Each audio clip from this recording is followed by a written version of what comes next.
Hello and welcome to the third episode of the TopFrag podcast. I'm your host, Brendan Chave, as always. If you missed episode 2, we discussed RNG Nifty and his backstory, one of the top NA oppers in all of CSGO scene right now. And today, we're going to get a bit more generalized in esports. We're going to talk about living conditions of players and also what tournament providers can do to make events as good for players as possible.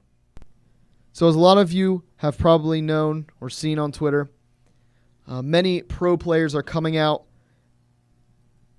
saying that the WESG hotels that they were given are very, very poor. I know if some of you have seen the pictures on Twitter, there was brown water, dust, mold, insects, all kinds of things like that found in the hotel rooms. And essentially, players have said that they're already just moving hotels and that the hotels that WESG provided are unacceptable. Tarek of C9 said on Twitter that it's probably the worst hotel he's ever stayed at or just been given by an esports organization before, or esports tournament provider, I should say.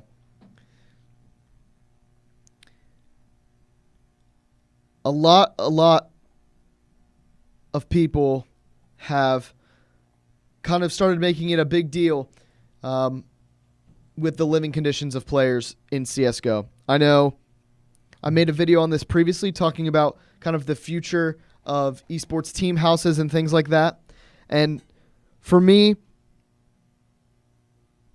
team houses are very, very important to the scene because obviously they're a great way to build chemistry and give teams kind of the LAN experience as close as you can get, I should say, to the LAN experience without being at the actual LAN and playing in the official matches themselves. And hotels are probably just as equally as important as the team houses or the boot camp houses themselves.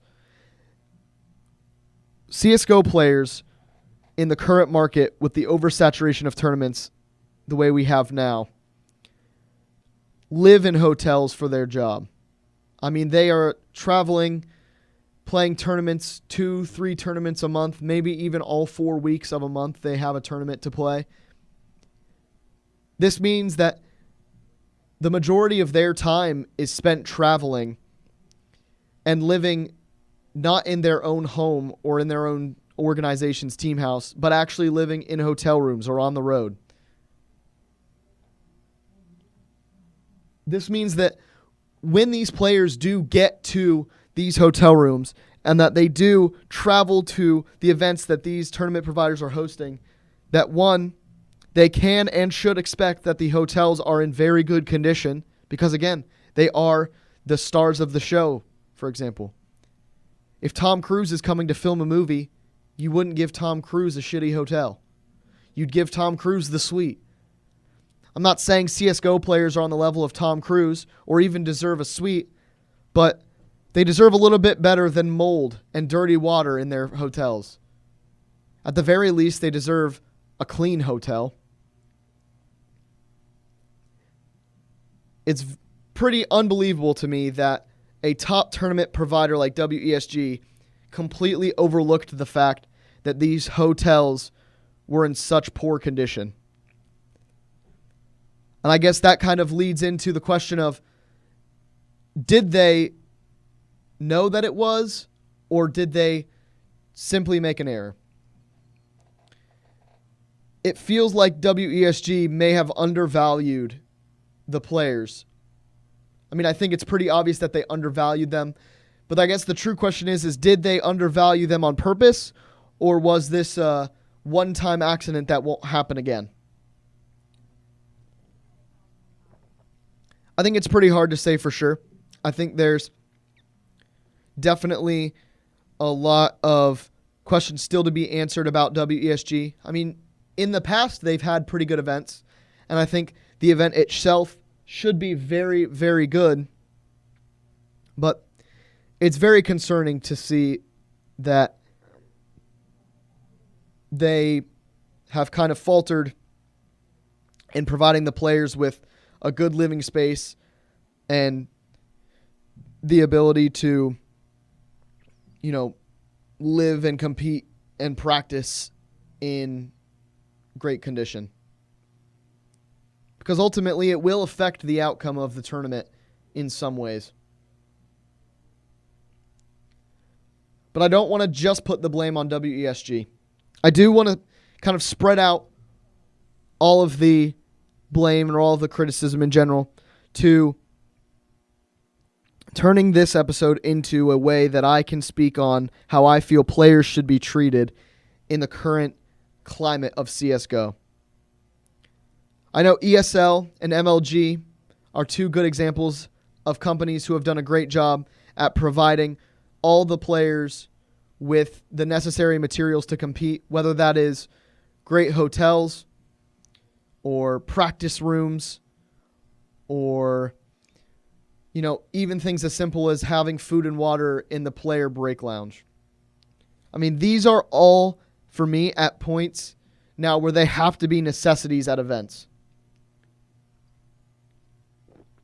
If I'm an organization owner and I am paying my players thousands of dollars to come compete at your event, and I am essentially like a parent giving them to you for the weekend to, take care of them and all that, it would be very hard for me as an organization owner to send my players to an event that I know they won't be receiving high-class hotel treatment, or they won't get a player lounge for breaks, or they won't be able to practice in between matches at the actual arena. They'll be forced to practice off-site or something like that, or just not even given the adequate amount of PCs and monitors to be able to practice and warm up before the matches.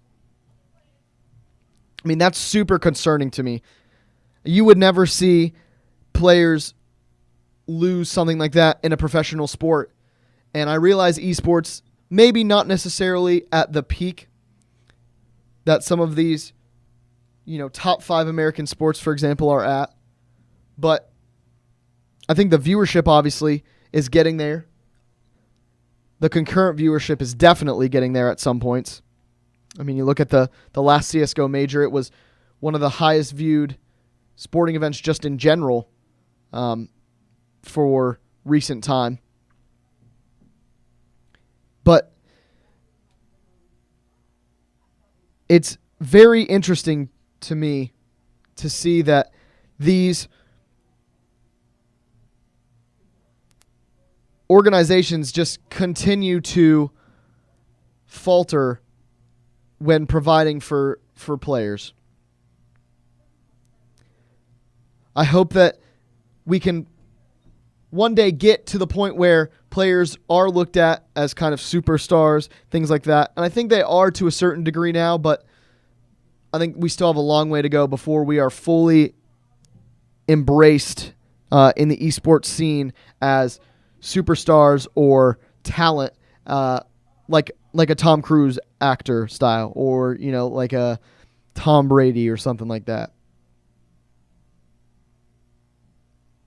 If you did enjoy listening to the podcast or listening to episode 3 of the TopFrag podcast, please make sure to like and subscribe and leave any comments down below if you'd like specific topics for me to cover or just any questions you'd like to ask me. Of course, follow me on Twitter as well at BrendoTGB. And if you do want to sponsor the podcast or have any business-related inquiries, please email me at chavebrendan11@gmail.com. That's CHAVEBRENDAN11@gmail.com. Thank you for listening, and I hope to see you on the next episode.